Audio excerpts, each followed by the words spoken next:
Semoga yang subscribe diberikan rezeki melimpah dari jalan tak terduga. Dan yang like komen, dimudahkan jalannya menuju surga di hari akhir nanti. Siapa yang tak mendengar nama Qorun? Qorun adalah seorang sosok kaya raya di zaman Nabi Musa, tapi namanya melegenda hingga sekarang. Kisahnya diabadikan dalam Al-Quran, bahkan menjadi peribahasa atau ungkapan di masyarakat guna menggambarkan seseorang yang mirip dengan tabiatnya atau menisbatkan harta yang ditemukan terpendam dalam tanah sebagai harta Qorun. Qorun adalah miliarder kaya raya yang hidup sejaman dengan Nabi Musa. Saking kaya rayanya, Qorun setiap kali keluar dari rumahnya, ia didampingi dengan 300 pelayan laki-laki dan 300 pelayan perempuan. Qorun juga dikawal oleh 4.000 pengawal yang diiringi 4.000 binatang ternak, ditambah 60 ekor unta yang khusus membawa kunci-kunci guna penyimpanan harta kekayaannya itu. Itu dilakukan semata-mata sebagai bentuk kesombongan bahwa dialah manusia paling kaya, paling terhormat, dan memiliki pengikut setia. Ia merasa lebih mulia dibandingkan Nabi Musa alaihissalam.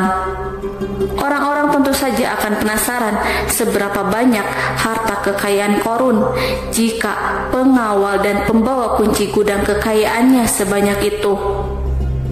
Lalu berapakah harta yang dimiliki Qorun yang disimpan dalam gudang-gudangnya tersebut?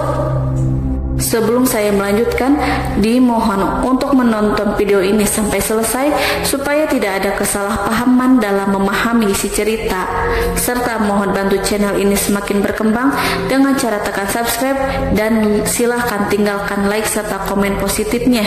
Semoga dukungan pemirsa Risalah Kehidupan bernilai pahala dan menjadi wasilah dimudahkannya segala urusan pemirsa sekalian. Pemirsa Risalah Kehidupan, di zaman sekarang banyak orang yang mengistilahkan rezeki yang tak terduga dengan istilah harta Qorun. Lalu dari manakah sumber harta kekayaan Qorun yang sangat luar biasa itu? Serta di manakah Qorun dan hartanya ditenggelamkan? Siapakah Qorun dan bagaimana kisahnya dengan Nabi Musa? Qorun merupakan kaum Nabi Musa alaihissalam.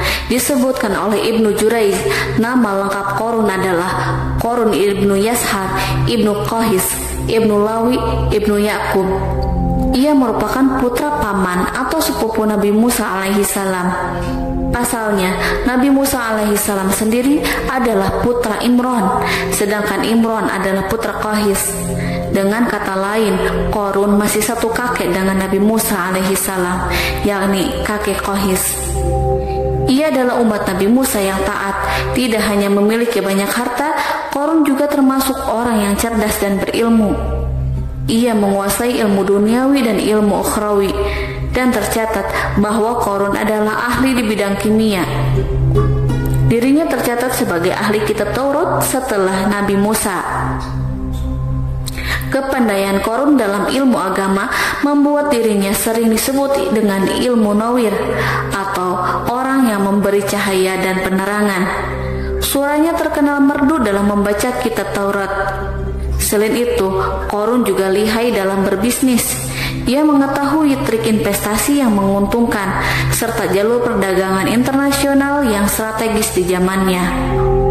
Kekayaan Qorun begitu banyak sebagaimana tercatat dalam surat Al-Qasas ayat 76.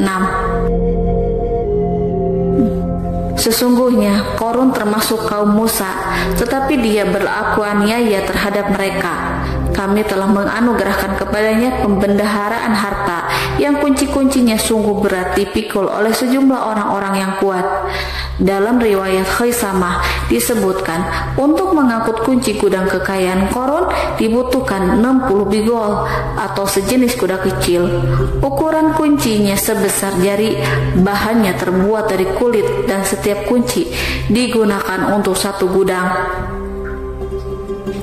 Maka keluarlah Qorun kepada kaumnya dalam kemegahannya. Para ulama tafsir menjelaskan, Korun keluar dengan baju mewah diiringi dengan 300 gadis berbaju merah dan 4.000 kendaraan kuda. Tak heran iring-iringan Korun itu mengundang decak kagum mereka yang gandrung terhadap harta kekayaan. Sebagaimana yang terekam dalam Al-Quran, moga-moga kiranya kita mempunyai seperti apa yang telah diberikan kepada Korun. Sesungguhnya ia benar-benar mempunyai keberuntungan yang besar.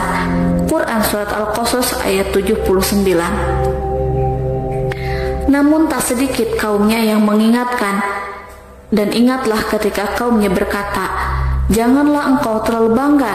Sesungguhnya Allah tidak menyukai orang-orang yang terlalu membanggakan diri atau disebut farihin. Sebagian ulama menafsirkan istilah farihin di sana juga berarti takabur atau zolim, berbuat kerusakan, arogan, dan tidak mau bersyukur terhadap nikmat. Korun dikisahkan memiliki ribuan gudang yang berisikan emas dan perak. Bila keluar rumah, Korun selalu berpakaian mewah dan dikawal oleh 600 pelayan.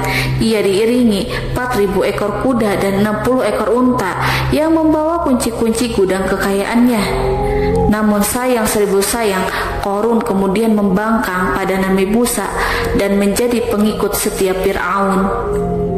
Mengenai dari mana asal-usul kekayaan Korun, ada beberapa riwayat yang memberitakan tentang asal-usul kekayaan Korun tersebut. Sumber pertama menyebutkan bahwa jauh sebelum memiliki kekayaan, Korun hanyalah seorang lelaki miskin yang tidak mampu menafkahi keluarganya sendiri. Anaknya sangat banyak. Lalu suatu hari ketika Korun datang kepada Nabi Musa, ia meminta Nabi Musa alaihissalam untuk mendoakannya agar Allah memberikan harta benda yang banyak. Korun juga meminta Nabi Musa mengajarinya ilmu kimia dan ilmu-ilmu kehidupan lainnya. Korun dikenal sebagai orang yang soleh dan mengikuti ajaran Ibrahim dengan baik, sehingga tanpa pikir panjang Nabi Musa alaihissalam menyetujui permintaannya. Allah Subhanahu wa Ta'ala mengabulkan doa Nabi Musa. Korun diberikan kecerdasan luar biasa dan menguasai ilmu yang telah diajarkan kepadanya. Korun menguasai teori dan praktik pembuatan emas permata dan beragam perhiasan mewah lainnya. Ia juga pakar dalam ilmu arsitektur, rancangan bangunan, penataan kota, dan lain sebagainya. Tidak lama setelah itu, hidupnya berubah. Korun pun hidup dengan bergelimbang harta. Ribuan gudang yang dimilikinya penuh dengan emas dan perak. Namun sayangnya, keberuntungan yang didapatkannya membuatnya gelap mata. Korun mulai hidup dengan penuh pamer, keangkuhan, dan penuh kesombongan. Kekayaan yang telah diberikan oleh Allah Subhanahu wa Ta'ala membuatnya lupa dengan Sang Maha Pemberi. Korun merasa lebih terhormat dan mulia dibandingkan Nabi Musa. Ia pun akhirnya membelot dan durhaka pada Nabi Musa. Ia mengingkari janji-janjinya dahulu dan beralih menjadi pengikut Fir'aun yang setia. Loyalitas Korun terhadap Fir'aun membuatnya diangkat menjadi kepala mandor yang membawahi ribuan pekerja. Dikisahkan bahwa Korun bersikap semena-mena terhadap para pekerja. Ia tega memotong upah mereka. Ia melakukan korupsi demi membangun istana dan kemegahannya sendiri, dan untuk membangun gudang-gudang penyimpanan harta yang telah ia kumpulkan jauh-jauh hari. Ketika datang perintah zakat, Nabi Musa alaihissalam pergi menemui Korun dan memerintahkannya mengeluarkan zakat sebesar 1 dinar dari setiap 1000 dinar, 1 dirham dari setiap 1000 dirham, 1 kambing dari setiap 1000 kambing, dan seterusnya. Setelah Korun menghitung seluruh hartanya, ternyata jumlah zakatnya sangat besar. Kekikirannya pun mulai menghalangi hatinya untuk mengeluarkan zakat. Qarun enggan membayar zakat ketika Nabi Musa alaihissalam menagih zakat yang diperintahkan oleh Allah untuk ditunaikannya. Ketika Qarun diminta zakat, ia langsung marah dan tidak memberikan sedikit pun kekayaannya. Dia berpikir bahwa harta kekayaan yang dimilikinya didapat dari hasil kerja dan usahanya sendiri, dan tidak ada kaitannya dengan siapapun, termasuk Allah Subhanahu wa Ta'ala. Janji Qarun untuk lebih taat beribadah dan membantu sesama jika diberi kekayaan oleh Allah dilupakannya. Dia mempergunakan kekayaannya tersebut dalam kesesatan, kezaliman, dan permusuhan, sehingga membuatnya menjadi sombong dan terlena. Orang-orang beriman pada masa itu sering menasehati Qarun untuk bersyukur atas nikmat yang Allah berikan kepadanya, tetapi dia tidak mengindahkan nasihat tersebut. Dari sikapnya tersebut sudah jelas bahwa Qarun tidak membutuhkan nasihat kebenaran, bahkan merasa tidak takut dengan ancaman Allah, sebab Qarun merasa sudah memiliki segalanya. Qarun merasa dirinya hebat dan pintar serta punya banyak pengikut setia, punya banyak pengawal dan merasa aman karena dekat dengan Raja Fir'aun. Qarun berkata, "Sesungguhnya aku mendapatkan harta ini karena ilmu yang ada padaku." Qarun sangat sombong. Ia merasa hartanya didapatkannya sendiri tanpa campur tangan dan kehendak Zat yang Maha Kaya, yakni Allah Subhanahu wa Ta'ala. Apakah Qarun lupa ataukah ia tidak tahu bahwa Allah telah membinasakan orang-orang sombong sebelumnya, yang bahkan lebih kuat darinya, yang lebih kaya darinya, yang lebih banyak pengawalannya, lebih kokoh dan tak terkalahkan dibanding dirinya? Karena terdorong sifat kikir dan angkuh, maka Qarun membuat rencana untuk melakukan tipu daya agar dia terlepas dari kewajiban membayar zakat. Dia ingin menjatuhkan nama baik dan citra baik Nabi Musa alaihissalam. Kemudian dia mengumpulkan tokoh-tokoh konglomerat Bani Israel. Ia berkata kepada mereka, "Wahai saudara-saudaraku, terhadap apa yang diperintahkan Musa untuk membayar zakat, apakah kalian akan mematuhinya? Sekarang dia hendak mengambil harta yang ada di tangan kalian, maka pikirkanlah suatu cara untuk menghindari perintahnya." Para pembesar-pembesar yang dipanggil kemudian menjawab, "Wahai paduka Qarun, engkau lebih besar daripada kami. Kami akan melakukan apapun yang kau inginkan." Qarun pun berkata, "Datangkanlah kepadaku wanita cantik. Aku akan memberinya hadiah besar jika ia berhasil menggoda dan memfitnah Nabi Musa." Ketika wanita cantik yang diinginkan datang, Qarun memberikan kepadanya uang muka sebagai jaminan. Ia akan membayarkan seluruh yang dijanjikan ketika berhasil menjalankan misinya. Bukan hanya itu, Qarun pun berjanji akan menjadikan wanita ini sebagai istrinya. Dan keesokan harinya, Qarun mengumpulkan Bani Israel. Setelah itu, Qarun menghadap kepada Nabi Musa seraya berkata, "Orang-orang menanti kedatangan Anda, sampaikanlah saran dan nasihat kepada mereka." Nabi Musa kemudian keluar dari rumahnya. Ia mulai menyampaikan nasihat pada umatnya.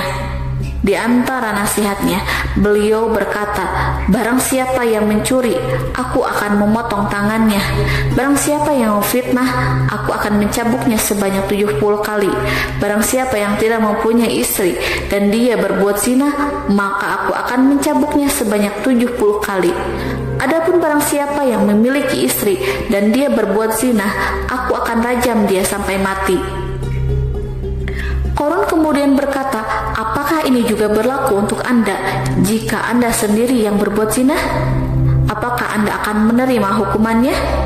Kemudian Nabi Musa menjawab, "Ya, meskipun saya sendiri yang melakukannya." Maka kemudian Qarun memanggil wanita yang telah dibayarnya. Wanita itu berdiri di depan Nabi Musa dan Bani Israel yang telah berkumpul. Dia mengaku sedang hamil karena telah berhubungan badan dengan Nabi Musa. Maka marahlah Nabi Musa atas fitnah kejam yang diarahkan kepadanya. Kemudian Nabi Musa melakukan sholat 2 rakaat, lalu mendatangi wanita itu dan menyumpahnya agar mengatakan siapa yang menyuruhnya. Wanita itu menjadi ketakutan. Ia gemetar di depan Nabi Musa dan dia mengaku bahwa yang menyuruhnya adalah Qarun. Lalu wanita itu bertaubat dan meminta maaf kepada Nabi Musa. Seketika Nabi Musa bersujud seraya berdoa kepada Allah untuk menimpakan azab kepada Qarun. Allah memberi wahyu kepada Nabi Musa bahwa bumi telah dijadikan tunduk kepada perintah Nabi Musa. Kemudian Nabi Musa berkata kepada bumi, "Wahai bumi, telanlah Qarun beserta kekayaannya, habiskanlah semua." Kala itu Allah menurunkan wahyu kepada Nabi Musa alaihissalam untuk memerintah bumi apapun yang diinginkannya. Begitu Nabi Musa alaihissalam datang dengan wajah sangat marah, barulah Qarun merajuk, "Wahai Musa, sayangilah aku." Sementara Nabi Musa alaihissalam tak bergeming. Beliau lantas berkata pada bumi, "Wahai bumi, ambillah mereka." Seketika rumah Qarun mulai bergetar. Qarun dan antek-anteknya mulai dibenamkan hingga bagian lututnya. Rumahnya ikut turun sedalam lutut. Qarun kembali merajuk, "Sayangilah aku Musa." Rumahnya kembali berguncang. Kini Qarun dan kawan-kawannya kembali terbenam hingga bagian pusar. Demikian pula rumahnya. Qarun terus merajuk, "Wahai Musa, sayangilah aku." Sementara Nabi Musa alaihissalam kembali meminta bumi, "Wahai bumi, ambillah mereka." Rumah Qarun berguncang lagi, sementara Qarun dan kawan-kawannya terus terbenam hingga bagian tenggorokannya. Demikian pula rumahnya. Qarun lagi-lagi menjerit, "Wahai Musa, sayangilah aku." Namun Nabi Musa alaihissalam tak bergeming. Beliau terus meminta bumi menelannya, hingga akhirnya Qarun dan kawan-kawannya hilang seluruhnya di telan bumi.